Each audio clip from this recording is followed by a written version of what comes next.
Bonjour Julien, merci d'être présent avec moi aujourd'hui. Comment ça va? Bonjour Elliot, merci de me recevoir. Ça va Merci très à bien? toi. Ouais, ouais, ça va super. Super. Est-ce que tu pourrais commencer cet épisode par te présenter et présenter ce qu'est Bidis, s'il te plaît?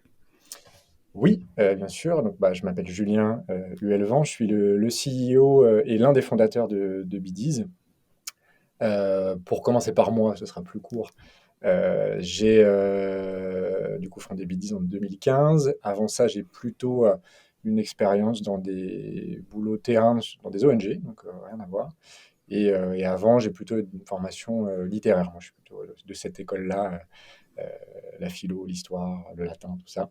Donc c'est mon background, un peu mon socle. Donc j'ai toujours fait pas mal de choses différentes. J'ai un parcours assez sinueux du coup pour arriver à la fin à monter une entreprise dans le domaine de la formation.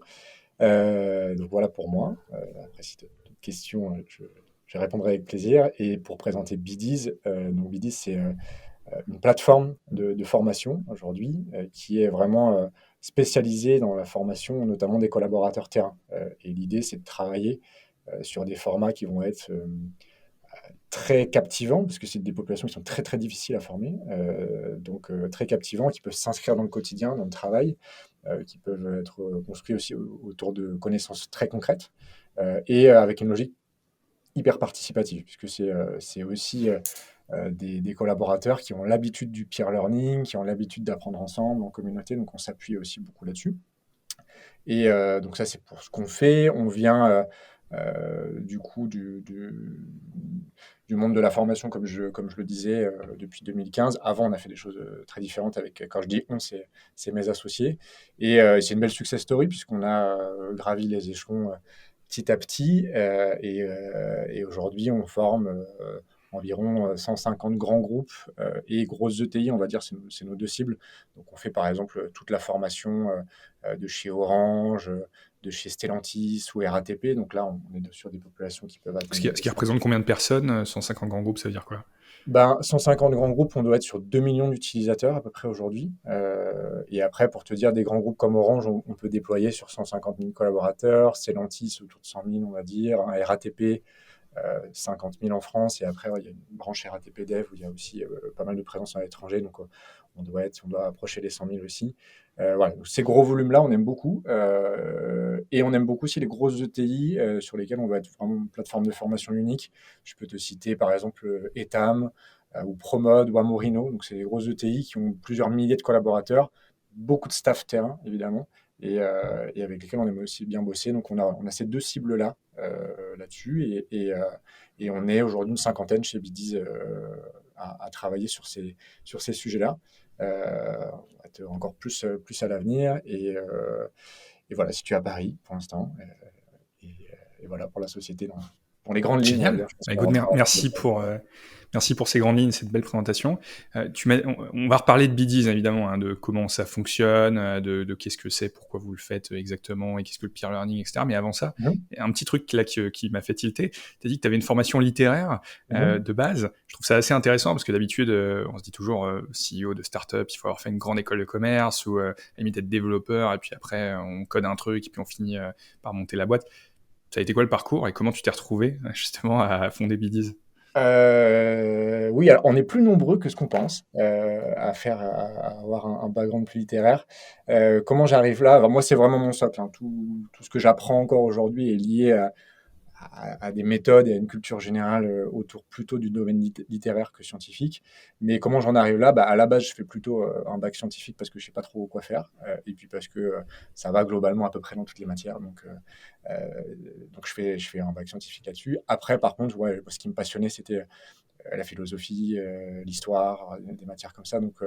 Donc je pars sur une prépa littéraire, ce qui n'avait rien à voir. Et là, voilà, c'est la grosse éclate pour moi. J'adore ce que je fais. J'ai des profs qui sont incroyables, voilà, des pontes dans leur domaine et surtout de grands pédagogues. Voilà, moi, c'est mon socle là-dessus. Du coup, en parallèle, j'ai aussi diplôme d'histoire et de géo plutôt, mais ça c'est lié aussi à la prépa où tu peux faire cette espèce de double cursus. Et après, j'ai quand même fait un rapide passage par une école de commerce. Mais bon, je considère pas que c'est quelque chose qui m'a réellement apporté dans la partie entrepreneuriale, en tout cas, m'a appris à comprendre à peu près comment fonctionnait un grand groupe. Ça m'a appris à travailler en groupe, donc c'est quand même important aussi. Mais voilà, si je dois revenir à une chose, c'est plutôt la partie littéraire, et j'ai continué à me former plutôt sur cette partie littéraire après. Et puis, je suis parti bosser plutôt dans le secteur ONG au tout début, donc là encore, pas trop de rapport avec les startups pour le côté business. Mais oui, oui, on est plusieurs à avoir fait ça. Et je pense que c'est un bon. Ça peut faire de bons fondateurs et de bons CEO derrière, parce que, alors certes, on est moins ingé ou commerce avec un profil, on va dire, très, soit ultra cartésien, soit très tableau Excel ou business, mais on a aussi, il y a plein de qualités qu'on développe sur le côté littéraire. Il y a l'esprit de curiosité, le fait de creuser certains domaines, la rhétorique, savoir simplement voilà, bien s'exprimer, convaincre les gens. Dans la partie commerciale, c'est quand même extrêmement important. Et puis dans la philo, il y a quand même cet aspect vouloir réfléchir sur des problématiques et les résoudre. Et en fait, l'entrepreneuriat, c'est aussi beaucoup ça. Donc, ouais, moi, j'ai épuisé toutes mes compétences d'origine et j'y reviens toujours dans ce domaine-là. Et donc, quelle est la philosophie de Belize? À quel moment tu t'es dit, il faut une application mobile pour se former? Et puis alors maintenant, tu vas nous dire que c'est beaucoup plus, hein, évidemment, mais au début, c'était ça. Comment vous êtes arrivé à l'idée et comment vous avez démarré? Alors, bonne question. Je te fais tout le cheminement, parce que souvent on raconte plutôt la fin de l'histoire. Et il y a le côté overnight success, mais on n'a pas le début. Je pense que c'est ça qui va le plus t'intéresser. Comment on en arrive là? Déjà, moi, depuis le début, même quand j'étais sur des études plus littéraires, j'ai toujours envie de créer quelque chose, de construire quelque chose, de monter une entreprise ou une association, quelque chose de similaire. J'avais envie voilà, de faire ce côté avoir un impact positif sur le monde qui m'entourait et construire quelque chose avec une certaine pérennité, embarquer des gens avec moi. Donc voilà, j'avais cette envie-là, un peu au fond des tripes, et souvent on voit ça, je trouve, chez les entrepreneurs, mais je savais pas quoi faire. Donc je pars d'abord, comme je te disais, bosser pour le secteur des ONG, domaine que j'ai adoré. J'ai bossé pour une ONG qui s'appelle AgriSud, si jamais les gens cherchent à faire des dons ou à bosser. Superbe ONG qui travaille dans le domaine agricole, donc rien à voir encore avec ce que je fais aujourd'hui. Mais sur lequel j'ai beaucoup appris à être directement sur le terrain, à être en prise avec des vraies problématiques, à être tout seul, à gérer des choses. Donc ouais, c'était assez costaud. Et à l'issue de ça, je me suis dit, soit je continue à travailler dans le secteur des ONG que j'adore, mais je montrerai pas quelque chose, je montrerai pas une entreprise ou autre. Soit je me dis, bon, si j'ai vraiment envie de faire ça, et dans ma tête c'était assez clair que c'était plutôt un côté, je cherchais une logique entreprise rentable qui s'autofinance, etc. Il faut que j'aille voir à peu près comment ça fonctionne dans le monde de l'entreprise. Donc à ce moment-là, je reviens du Sénégal, puisque c'était au Sénégal à l'époque, et je viens bosser pour une start-up parisienne qui s'appelle Evenium, qui gère plutôt de la tech pour les gros événements pro. Et je le fais pour faire mes armes, en quelque sorte, pour me dire la meilleure manière de savoir comment ça marche, c'est pas d'aller faire un master sur le sujet, en tout cas à mon sens. Euh, Master entrepreneuriat, j'avais rien trouvé qui me bottait vraiment à ce moment-là. Je ne sais pas si ça a évolué depuis d'ailleurs. Et donc je me dis, je vais regarder. Donc je suis rentré dans cette entreprise. J'ai fait vraiment voilà, du support niveau 1, quoi, Madame Machin qui appelle au téléphone, qui dit ça marche pas, cliquez là, ok ça marche, merci. J'ai commencé vraiment comme ça, puis je suis monté petit à petit jusqu'à voilà, on va dire chef de projet, un peu chef de produit sur des nouveaux produits qui se lançaient, très mobiles. Un peu essuyer les plâtres pour cette entreprise-là. Et puis du coup, j'allais voir aussi un peu comment ça se passait dans chaque équipe. Et c'est là que j'ai rencontré mes futurs associés. Donc Rémi, Morgan et Quentin étaient dans des équipes différentes, côté opération, côté développement, côté UX. Et donc on se rencontre et en fait on partage à ce moment-là presque une passion, un hobby en tout cas, c'était de faire tout ce qui était MOOC. Tu sais, c'était le début des Open Classroom, Ouais. Udacity, EDX, Coursera, surtout Coursera au début. Et on faisait pas mal de trucs comme ça en disant, ah c'est génial, j'ai accès à des cours de Stanford sur l'IA, c'est complètement ouvert. Enfin, aujourd'hui ça paraît normal, mais à l'époque c'était fou. Et donc on faisait chacun des trucs dans nos domaines. Et on se disait, ouais, ce qui est quand même difficile, c'est que c'est des cours qui sont hyper longs. C'est souvent des choses sur plusieurs heures de visionnage et après de travaux derrière sur plusieurs semaines. Je crois que c'était sur 6 7 semaines. Il fallait corriger les rendus en anglais des autres. Donc, ouais, c'était costaud. Et en fait, on n'avait jamais vraiment le temps de terminer. Parce que quand tu as un job à côté, c'était compliqué de faire ça. Donc, on était un peu frustrés de ça. Et, et en plus, on retenait pas grand-chose parce que finalement, comme tu voyais le truc une fois et puis après tu révisais pas, normal, tu dis: «Ah tiens, j'ai passé des mois sur ce sujet, il me reste quoi? Pas grand-chose». Et à ce moment-là, on se dit tous les 4, en fait, ce qui manque, c'est d'adapter cette connaissance sur un format quotidien et de se dire, on en fait un petit peu tous les jours et notamment dans des moments perdus de la journée. Donc, on a pensé au transport en premier et de se dire, voilà, plutôt que d'aller bosser le soir très longtemps sur des MOOC, on va se dire, on va lancer un compagnon d'apprentissage mobile, parce qu'évidemment, dans les transports, tu ne vas pas sortir ton ordi. Donc, on va le faire vraiment smartphone. On va le faire penser spécifiquement pour ça au début. Et on va se dire, OK, tu as 20 minutes devant toi, tu veux apprendre des choses sur l'IA ou tu veux apprendre des choses sur la culture grecque ou peu importe.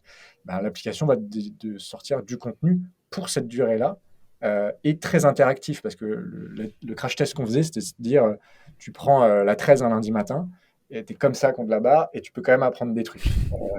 Et c'était vraiment le vrai crash test qu'on faisait, puisqu'on bossait sur les 13. Et donc, on a commencé ça comme ça.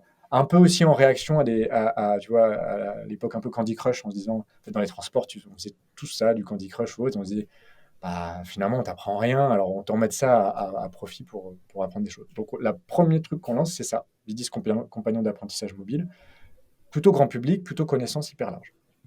Phase 1, on fait plein de concours de start-up. Tu as dû connaître ça aussi. C'était le début de France Digital, des trucs comme ça. Donc, il y avait des pitchs un peu partout en France.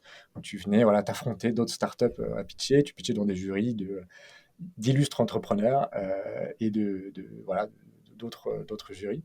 Et on fait ça. En fait, on perd à chaque fois de ces concours-là. Mais à chaque fois, il y a toujours un membre du jury qui vient et qui nous dit, ah, c'est super votre truc. Alors, je n'ai pas voté pour vous, mais Il faut moi, faire en B2B.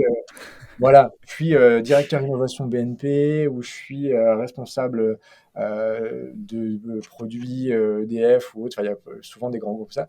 Vous voulez pas faire ça pour nous en interne dans la boîte parce qu'on a des plateformes de formation, mais c'est souvent très long.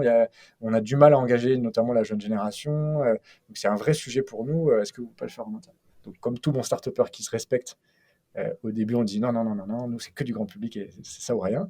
Puis au bout d'un moment, franchement, c'est arrivé 6-7 fois d'affilée. On se dit, attends, c'est des gros volumes. Donc, c'était toujours des très grosses boîtes. Donc, on est quasiment sur un impact presque grand public vu les volumes qu'il y a. C'est du B2B et on sait bien faire parce qu'on venait tous de la startup dont je t'ai parlé, Venium, et on maîtrise bien la vente B2B, le fait de répondre aux exigences techniques et de sécurité, enfin tout ce qui fait que tu peux travailler avec un grand groupe. Et ben essayons. Et puis on prend ce pivot-là, on fait un produit un peu hybride au début entre les deux, grand public et business. Et puis finalement, on part sur un produit totalement business, mais ce qui fait qu'on signe très vite en fait des gros comptes. Je t'ai dit, le premier, du coup, c'était BNP, le deuxième, c'était EDF, donc les jurys que je t'ai cités. Et c'est arrivé assez vite, quoi. Je pense qu'on prend cette décision en janvier. On a un MVP qui sort en janvier. En mars, on avait signé le premier groupe quoi, sur ce sujet. Alors, pas des très gros volumes tout de suite, hein, mais ça va petit à petit. Mais on Ok. avait tout de suite des très grands noms. Quoi.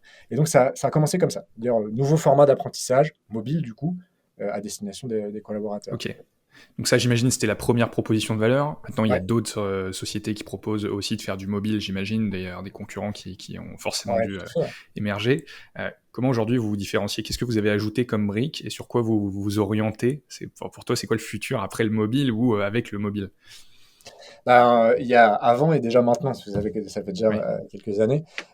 À ce moment-là, nous, ce qui va faire la grosse différence, donc on fait ce format très mobile, très ludique, tu vois. Nous, on a appelé ça capsule de connaissances. Maintenant, c'est un terme qui est très, très utilisé. Je le revendique pas forcément, hein, mais bon, à l'époque, ça n'existait pas trop, je l'avais jamais entendu. Maintenant, c'est très large dans la formation. Donc, capsule, module, on va dire autour de 5 minutes max, avec beaucoup d'interactions. Donc, ça, c'était le premier point.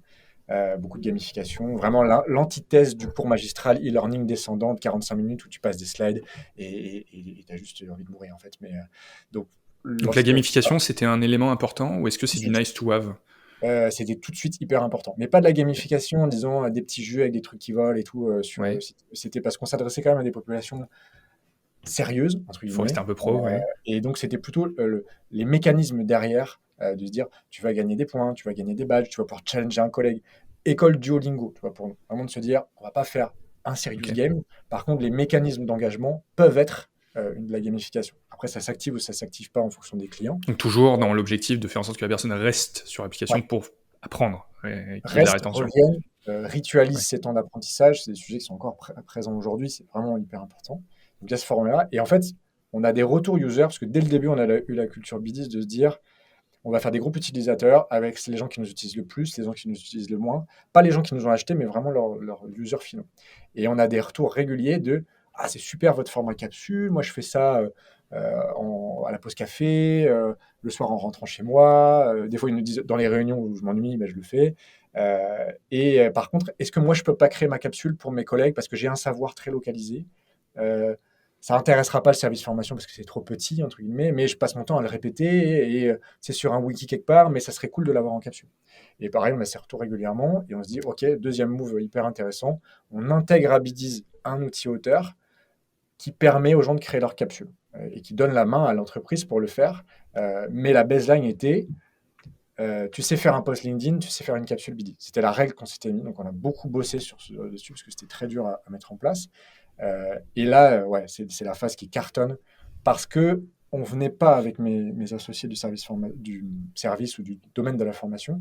Donc on s'était pas rendu compte que ce qui existait à ce moment-là pour créer des contenus de formation, c'était plus soit des outils très poussés, on va dire niveau Photoshop, mais pour les services formation. Et c'était très léché, super comme contenu et tout, mais il fallait ouais, un séminaire de 4 jours pour apprendre à le faire.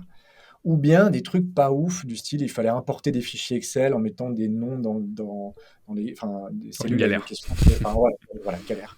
Et nous, on voit pas ça, donc on fait un truc en se disant, voilà, qu'est-ce qui ferait que nous, ne serait-ce qu'en tant que manager, on crée des capsules. On sort ça, et là, c'est l'envolée, on accélère, on signe, Leroy Merlin, je crois, en gros compte assez vite, mais en global, là, pour le coup. RATP, c'est pareil, on les signe, et puis ça devient assez gros assez vite. Voilà, du gros groupe comme ça qui nous dit, ah oui, mais là, en fait, vous nous changez la vie parce que d'habitude, soit c'est très long et fastidieux, soit on passe carrément par des agences externes pour le faire et on n'a même pas la main dessus. Et à chaque fois qu'on veut modifier une Et ça capsule, coûte on cher. paye. Voilà, t'as compris. Et donc là, ouais, on volait de ça. Donc c'est ça qui nous fait vraiment la trajectoire, on va dire, leader autour de cette partie mobile learning France et un peu Europe. Et puis même avec quelques contrats d'ailleurs US ou autres qu'on vient de chercher sur ces logiques-là. Et puis la phase d'après, on a commencé à encore se différencier. Et ben, je dirais que c'est le Covid. Le Covid nous fait réaliser deux choses. Alors déjà, on travaille énormément pendant cette période-là. Et à la fin, bah, pareil, on fait nos réunions de feedback avec nos clients, là, pour le coup, qui nous disent, bon, en fait, on a une plateforme de formation traditionnelle, donc ça s'appelle des LMS, pour ceux qui ne sont pas du milieu, pour Learning Management System. C'est juste une plateforme de formation. On a des gros éditeurs qui nous ont mis des choses en place et on vous avoue, et en fait, on a eu quasiment 100% d'utilisation chez vous et quasiment peu pas d'utilisation sur ces grosses plateformes. Donc, on a envie de prendre que vous, mais par contre, il faut devenir une plateforme globale, pas que mobile. Donc, c'est à ce moment-là où on fait une première phase d'investissement perso, hein, pour le coup. Et là, Euh, c'est un sacré travail. Là, et ça c'est un demandait combien énorme de temps d'arriver à l'équivalent de ce qu'ils avaient? Ça prend un an. Ouais, Après, en fait, quand tu sais développer quelque chose de très bon en mobile, c'est plus facile de développer une plateforme web D'accord. après derrière au Oui, puis global. vous aviez déjà des bases quand même, On forcément. avait déjà des bases et l'inverse est beaucoup plus compliqué. Tu as fait du front Ok. web et tu veux faire un truc pertinent en mobile, c'est vachement plus compliqué. Donc dans notre sens, ouais, je dirais que ça prend une bonne année. Et puis du coup, on a des groupes, je crois que le premier c'était Picard, merci à eux, qui nous dit, bon bah ok, je bascule tout chez vous et vous êtes plateforme globale. Donc ça, c'est le premier truc qui change sur cette période-là. Du coup, on devient plus puissant entre guillemets que des acteurs purement mobile learning, puisqu'on est une plateforme vraiment globale. Et puis le deuxième truc, c'est que, bah, je ne sais pas si tu te rappelles, il y a eu une phase du Covid où nous, on restait bosser en télétravail chez nous, mais par contre, toutes les populations dans les supermarchés, dans les transports, Oui, heureusement, on en dans avait les réseaux besoin. électriques, sont revenus bosser vite, Oui. un peu en urgence. On a appelé ça, c'est les premières lignes ou les essentiels à ce moment-là. Et ce qu'ont pas vu les gens, c'est qu'en fait, ils sont revenus super vite, enfin, en manière, pas dire précipitée, ce serait pas le mot, mais pressé, on va dire. Sauf qu'il a fallu reformer tout le monde à des nouveaux process de travail, parce que tu vas pas, par exemple, faire une maintenance sur un wagon à 4, et il faut de la distanciation. Donc il fallait reformer tout le monde à des process de travail, sans avoir droit forcément de les mettre trop nombreux dans des salles de formation. Un casse-tête pour les entreprises. Et nous, à ce moment-là, bah, en fait, on est là. Et on a cet outil qui permet de vite envoyer des contenus de formation, hyper ludiques, que les gens assimilent bien. Et c'est là on devient très, très, très en contact avec les populations de terrain. Et on se rend compte qu'on adore, en fait, c'est ce qui nous plaît le plus. Alors, on aime bien former aussi des cols blancs dans une tour à la défense, tu vois, mais le terrain, il y a quelque chose de. Bah, déjà, c'est une population qui qui est moins bien formé que les autres, qui a moins accès à des outils digitaux, qui a moins accès à de la formation, se forme en moyenne 2 fois moins quand même en France. Ils ont des taux d'employabilité du coup qui baissent par rapport à ça. Et alors qu'il y a une vraie tradition presque de l'apprentissage pair à pair, ou ne serait-ce que ouais, de se passer les connaissances. Donc voilà, on aime beaucoup et on devient euh, un peu omnubilé presque par ces collaborateurs-là, et en se disant il faut qu'on arrive à leur donner le meilleur service possible là-dessus. Et en faisant ça, bah, on a un avantage aussi concurrentiel hyper important parce que bah, elles sont mal adressées depuis des années. Et donc, c'est des petites choses, mais tu vois, euh, quand tu peux accéder à un contenu en scannant un QR code, par exemple, bah, si tu es sur un chantier avec une machine, c'est vachement plus facile que d'aller chercher un truc. Si tu es un franchisé dans la restauration, si tu peux directement donner un accès en 4 secondes, honnêtement, à un nouveau collaborateur, sans que ça passe par des logiques complexes de SIRH ou autre, tu as aussi un gros avantage. Donc, c'est plein de petites choses. Et puis, nous, c'est ce qui nous intéresse le plus. Donc, voilà, ça, c'est la dernière phase où on a beaucoup d'avantages par rapport au marché. Alors, on essaye. Et tout ça, ça ne s'applique pas dans d'autres grands groupes de col blanc. Mhm. Qu'est-ce qui fait qu'on n'y va pas? Est-ce que c'est juste entre guillemets, une stratégie de dire on commence par ça, puis on va aller là-bas? Ou est-ce qu'il y a vraiment une différence et en fait vous faites distancer par d'autres acteurs qui se focalisent justement à l'inverse, peut-être plus sur eux? Est-ce que l'usage du mobile est moindre? Qu'est-ce qui explique que vous êtes allé sur le terrain? Parce que je comprends qu'il y a des choses à faire pour aller vers le terrain. Mais est-ce que ça vous Mhm. empêche d'aller pour autant vers le reste? Non, ça ne nous empêche pas. Alors après, puisque là on parle d'entrepreneuriat, l'entrepreneuriat c'est aussi la science d'être concentré sur quelque chose, côté focus, quoi, qu'on dit. Donc faut pas s'éparpiller. Donc c'est vrai qu'on va rester assez spécialiste quand même du terrain. Après, ce qui est magique, c'est que, alors déjà, il y a des cols blancs collaborateurs terrain. Un de nos gros clients, par exemple, c'est Groupama. Et Groupama, ils nous disent toute la méthode et la pédagogie qu'on a mis en place pour, voilà, je sais pas, des gens en resto, chantier ou autre, ou des visiteurs médicaux, par exemple, qui sont aussi des populations de terrain. En fait, ça marche hyper bien pour des boîtes comme Groupama parce elles sont éparpillées partout sur le territoire français. C'est des boutiques, en fait, finalement. Tu vois, donc ils vendent des produits financiers mais ils vendent à des gens voilà, qui sont derrière un bureau, mais qui sont en fait dans une boutique. Donc, les logiques d'accueil client et autres sont les mêmes que dans des groupes enfin, c'est pas exactement la même chose que dans des groupes de luxe, c'est-à-dire, mais il y a un besoin aussi à ce niveau-là. Ouais, Et je c'est des comprends. cols blancs terrain, donc ça s'applique aussi là-dessus. Et le truc encore mieux, c'est que la pédagogie qu'on a mis en place, honnêtement, qui est très très inspirée de gens terrain, c'est pas nous qui l'avons inventé, elle marche tellement bien, et notamment sur des logiques d'engagement, hein, et de complétion. On est à plus de 90% de taux de complétion sur nos contenus. Moyenne française, alors j'ai des données qui datent un petit peu parce que c'est plutôt du 2019-2020, mais c'était 10% en France. Donc on a des taux de complétion qui marchent très bien. Donc toute cette méthode-là, en fait, elle marche aussi sur du col blanc. Et on a des cabinets de conseil, par exemple, et des grands, qui nous utilisent aussi maintenant pour leur col blanc. Et ils savent que voilà, on est une solution de terrain, mais ils nous disent bah, ça marche hyper bien dans nos populations, donc on ne va pas se priver, donc peu importe que vous soyez terrain, pas terrain. Et ça, moi, j'y crois beaucoup pour l'avenir. Je pense que le terrain va beaucoup inspirer le siège. Alors que pendant des années, ça a été le siège qui a imposé au terrain. Et je pense que, notamment sur la formation, mais pas que, le terrain va beaucoup influencer sur le Ok. siège. Voilà. Oui, alors avec 2 millions d'utilisateurs, tu as forcément des Mhm. stats intéressantes à me donner. Alors tu les as peut-être pas de tête, mais au moins tu auras peut-être les tendances sur la modalité, enfin les modalités pédagogiques qui marchent bien, parce que il y a des principes comme la gamification, la collaboration, compétition, ok, Mhm. mais à la fin il y a quand même un contenu, il doit y avoir Mhm. des images parfois, du texte, des vidéos, Mhm. peut-être même des formats audio. Qu'est-ce qui marche bien? Est-ce que c'est un mix? Comment tu conseillerais de créer un petit module de formation? Qu'est-ce que toi tu mettrais dedans? Oh, il y a plein de questions dans des questions. Comment Plein je de questions, conseillerais effectivement. Déjà, je conseillerais de demander aux collaborateurs terrain qu'est-ce qu'ils veulent, qu'est-ce qui marche bien. Donc là, tu vois, je discutais avec le responsable formation, le directeur formation d'Amorino, que j'aime beaucoup sur cette logique-là, il s'appelle Kevin, et lui, il a même choisi l'outil par le terrain. C'est-à-dire qu'il a pas fait son NAO tout seul Ah, ou à appel d'offres. devant du siège. Il a mis dans les mains des gens dans les, dans les restos, je pourrais dire ça. Donc, eux, ils appellent ça gelato artistes, ceux qui font des glaces. Il leur dit, voilà, D'accord. vous avez testé ça, ça, ça, qu'est-ce que vous voulez? Donc, d'abord, demander de quoi ils ont besoin. Après, le deuxième axe, c'est la variété. Il faut être sur une logique. faut avoir des formats et des outils qui vous permettent d'aller piocher dans des bibliothèques autour d'une cinquantaine d'interactions possibles, je pense. Donc ça peut être du quiz classique, pourquoi pas, ça peut être encore là, mais ça peut être du hotspot euh, avec des systèmes de vie, ça peut être des cartes à gratter, ça peut être des swipe cards. Il faut plein de trucs différents. Aujourd'hui, l'utilisateur, il veut plus une modalité la même tout le temps et simple, il faut lui apporter de la variété. Je pense que c'est important. Et après, parmi les choses que tu as dit, ce qui marche bien dans ce que j'ai relevé l'année dernière, on fait toujours pas mal de stats en fin d'année, il y a le contenu vidéo, évidemment. Vidéo, gestes métiers, nous, c'est des trucs qui ont vraiment bien tourné l'année dernière. Format podcast aussi, on a vu. Donc, nous, c'est pareil, on a ce format-là et on voit que ça fonctionne bien. Donc, ça suit un peu la trend des applis grand public, hein, et Bien nous, sûr. c'est ce qu'on dit souvent. Nos vrais concurrents, c'est pas les autres plateformes de formation, c'est Insta, c'est TikTok, c'est Snap, c'est l'application L'équipe. Voilà, c'est toutes ces logiques qui captent très bien l'attention des users. Donc, il suffit de regarder là-dedans ce qui marche. Les stories, tu vois, le côté story, mais dans la formation, ça marche bien.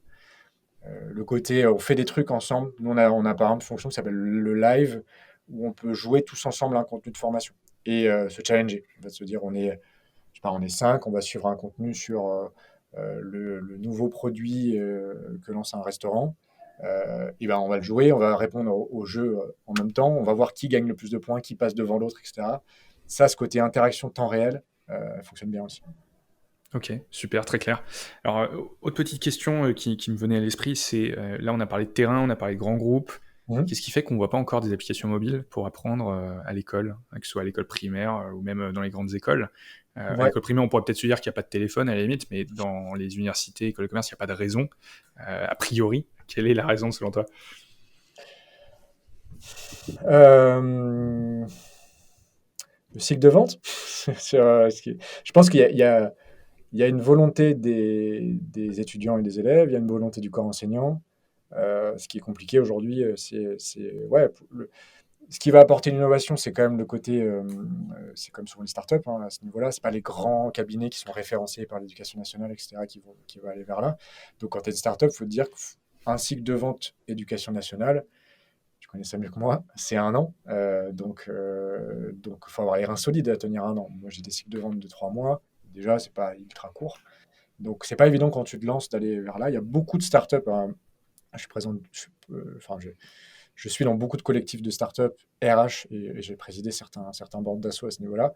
Et on a vu, ouais, beaucoup de morts sur le chemin à cause de ça.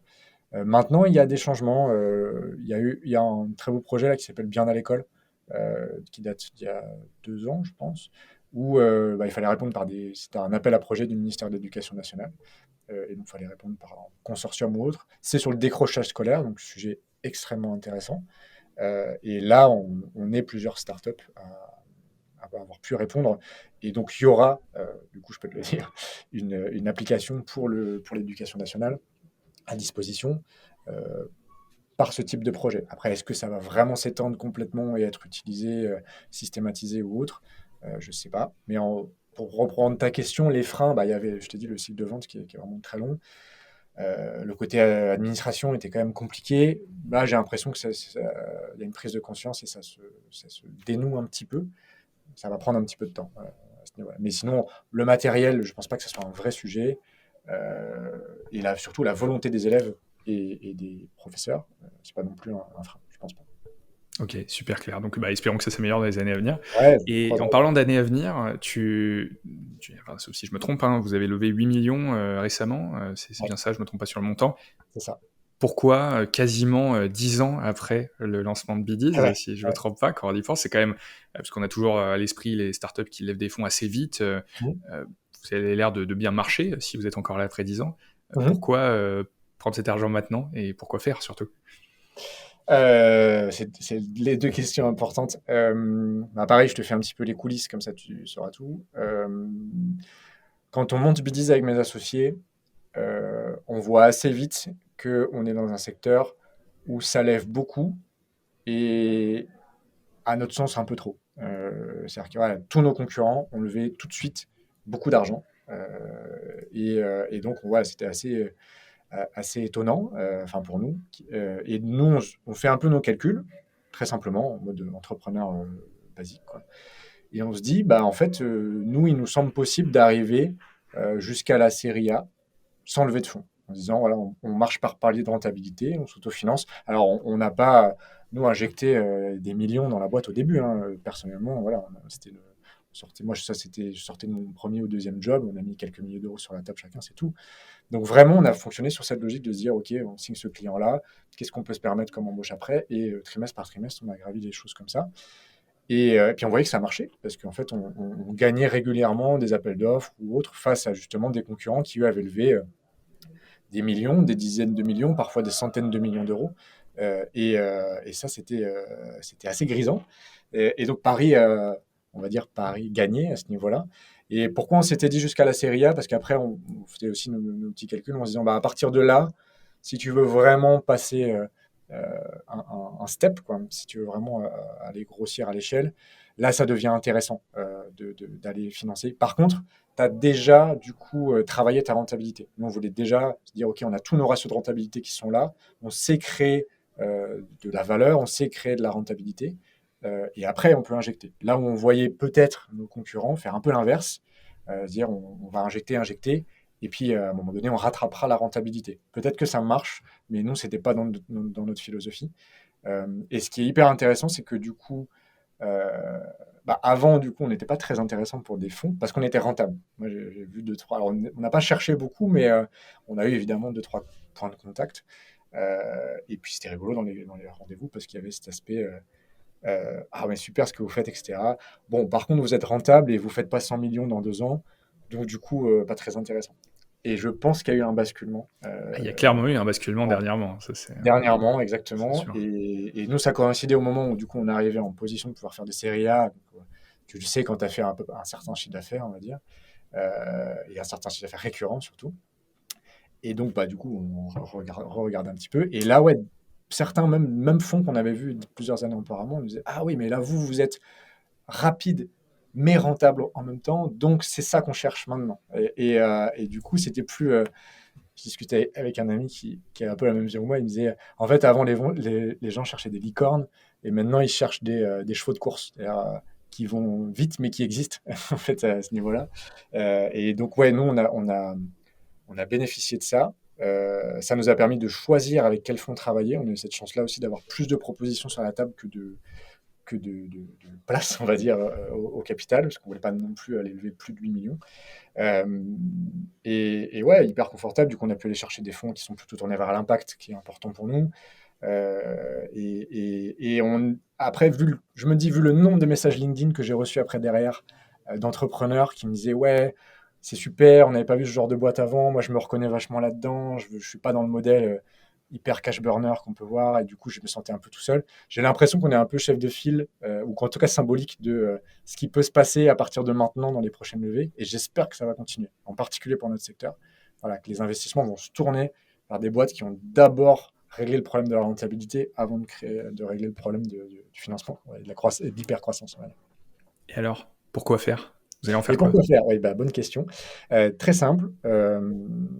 Encore une fois, moi je crois beaucoup à la simplicité dans l'entrepreneuriat.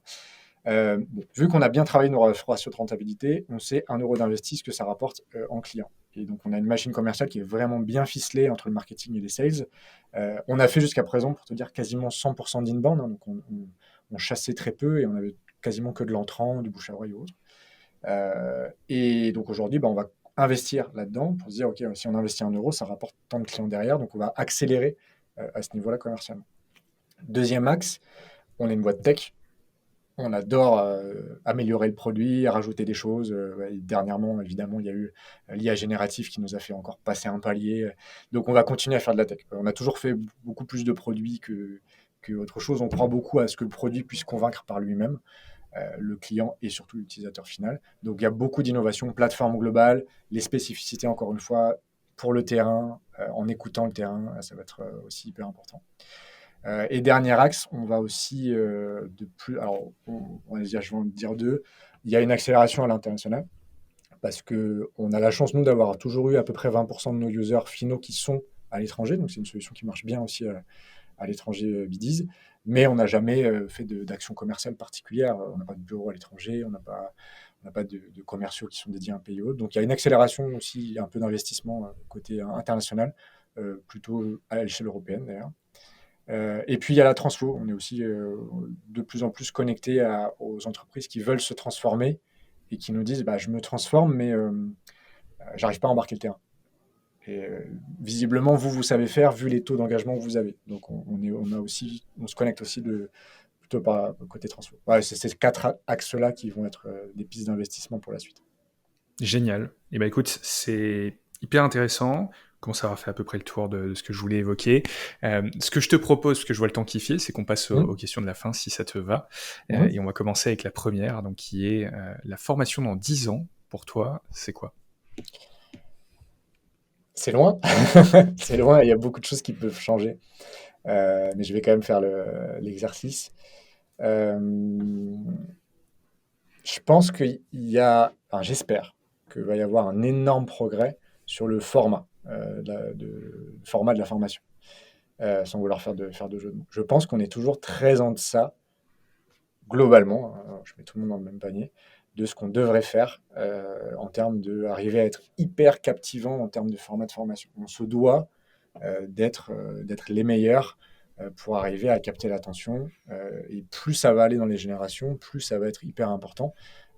Sinon, les gens vont trouver ça tellement en dessous de ce qu'ils peuvent vivre dans leur vie digitale, entre guillemets, personnelle, qui jamais ils vont venir se former. Donc le côté arriver à capter les gens par le format, et des formats qui sont à la hauteur de ce que les gens vivent dans encore une fois, dans les applications ou solutions tech perso qu'ils utilisent, ça va être vraiment important. Donc je crois beaucoup là-dessus et je pense que les boîtes qui vont réussir là-dedans, elles vont gagner les marchés et les autres vont s'écrouler. Je pense aussi qu'elles vont être éminemment plus participatives, les formations. Ça se fera beaucoup plus en communauté que descendant comme actuellement. Il y aura toujours évidemment du descendant un peu formel, mais la base du fait que les gens puissent apprendre ensemble, se challenger et puis même co-construire du savoir, c'est vraiment pour moi, si dans 10 ans on n'y est pas, on est passé à côté de quelque chose de vraiment important. Donc je pense que voilà, que ce soit par les boîtes comme nous qui le portons ou par ce qui se passera par les collaborateurs eux-mêmes, on va aller vers là. Euh, Qu'est-ce que je peux te dire d'autre entre les centaines d'idées que j'ai sur ce sujet? Je ne vais pas tout te dire, mais il y a quand même un mouvement vers l'autonomisation de l'apprenant et la responsabilisation. On a été quand même beaucoup dans des domaines, énormément en France, un peu moins dans les autres pays, je te dis que tu dois te former sur ça. Versus maintenant, bah, tu es responsable de ta formation, c'est toi qui dois te former et tu as accès à des choses pour le faire. Le CPF a commencé à aller vers là. Bon, il y a des changements en ce moment un peu sur le CPF, mais ce côté, ouais, je suis autonome et tout m'est un peu ouvert et c'est à moi de faire mon chemin, avec des guides évidemment, mais moi, ok, c'est ça que tu dois apprendre parce que tu es dans tel domaine et blablabla.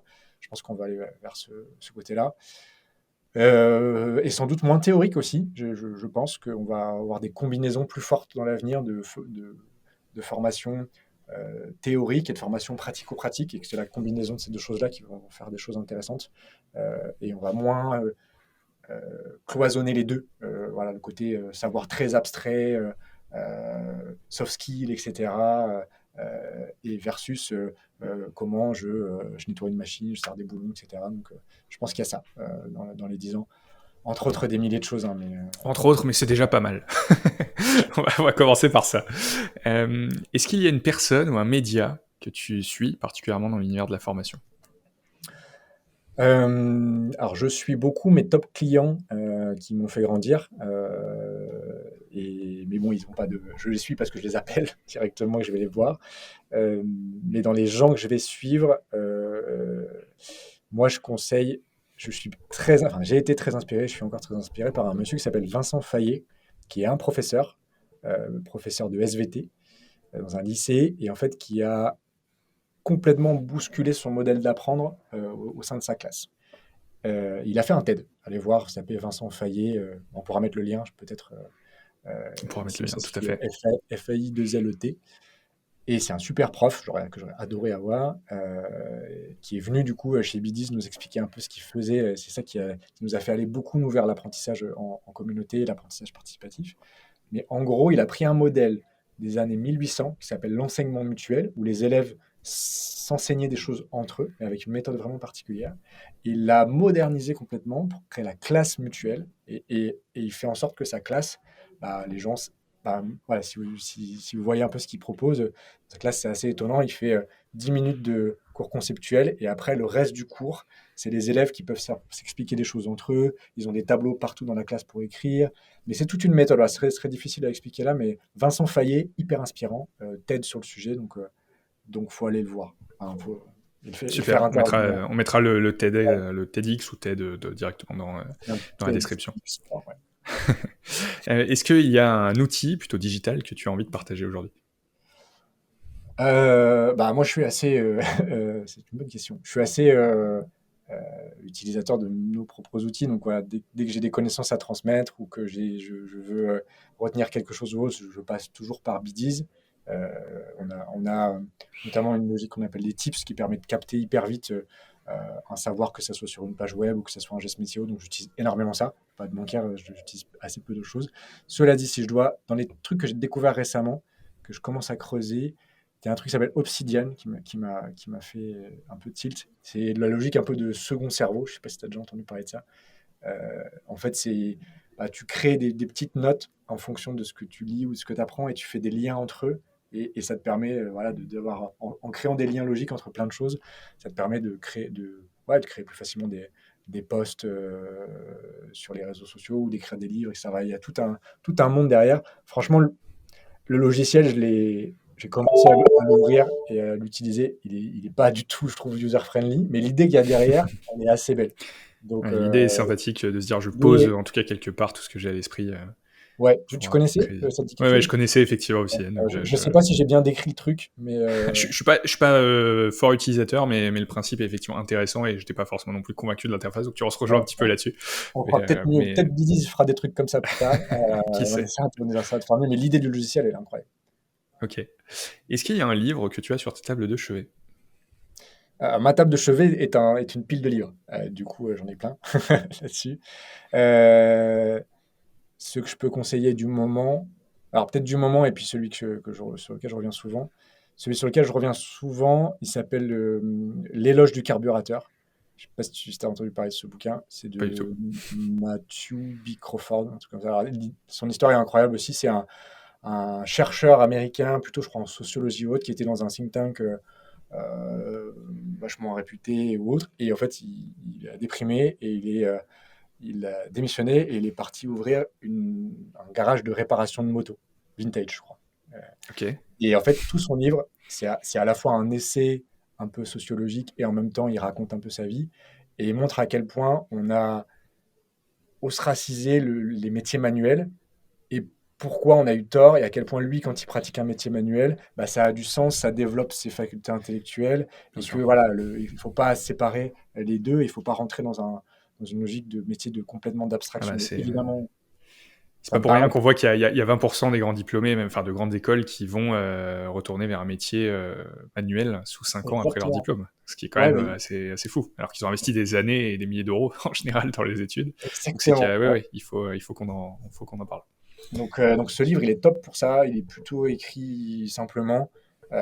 Donc ouais, je conseille celui-là. Et en plus roman que j'ai fini dernièrement, il y a Humus, de Gaspard Koenig. Voilà, plutôt là, c'est mon côté plus littéraire. C'était un des finalistes du prix Goncourt, si je dis pas de bêtises, de l'année dernière. Et c'est l'histoire de deux amis qui ont fait des études d'agronomie, mais voilà, très très haut niveau je pensais à Agrotech, un truc comme ça, à Saclay. Et en fait, qui vont revenir, qui vont se passionner pour les vers de terre. Et ils vont avoir chacun un destin différent. L'un va être vraiment dans un côté très ferme, retour à l'ancienne, écologie, etc. Et l'autre va être plutôt sur de la start-up de vermicompostage, etc. C'est ultra bien écrit et c'est sur fond de révolution écologique. Voilà, j'ai adoré ce bouquin. Donc rien à voir avec Bidis, mais s'il y a un autre, là c'est vraiment un roman. Je Top. conseille celui-là. Bah, merci pour le partage. Et dis-moi, où est-ce qu'on peut te trouver plutôt digitalement, je suppose? Alors, en physique, sinon à Bastille, nos bureaux sont là, si jamais les gens veulent passer. Et sinon, ouais, sur LinkedIn, sur mon nom, vous pouvez trouver. Et sinon, en passant par le site bidis.com, si c'est plus la partie produit que personne qui vous intéresse, n'hésitez pas à aller voir un petit peu ce qu'on fait. Mais ouais, sinon, essentiellement LinkedIn. Parfait. Julien, merci beaucoup d'être passé dans le podcast. Est-ce que tu as un Merci, dernier Elliot. mot pour clôturer l'épisode? Bah, bravo pour le boulot. Franchement, on en discutait avant de commencer, mais avoir une plateforme comme la tienne où les entrepreneurs, plutôt formation, éducation, peuvent s'exprimer, où les choses sont pas silotées entre les différents domaines, je trouve ça vraiment bien. Moi, je fais pas grand-chose, hein, c'est toi qui parles. Ouais, mais tu as le mérite de le faire exister. Et puis, faut poser les bonnes questions, c'est toute une science. Mais voilà, non, c'est plutôt ça. Bah, écoute, merci beaucoup, et sur ces sympathiques paroles, je te souhaite une très bonne journée, très belle formation, et à bientôt. Ça marche. Merci, Elliot.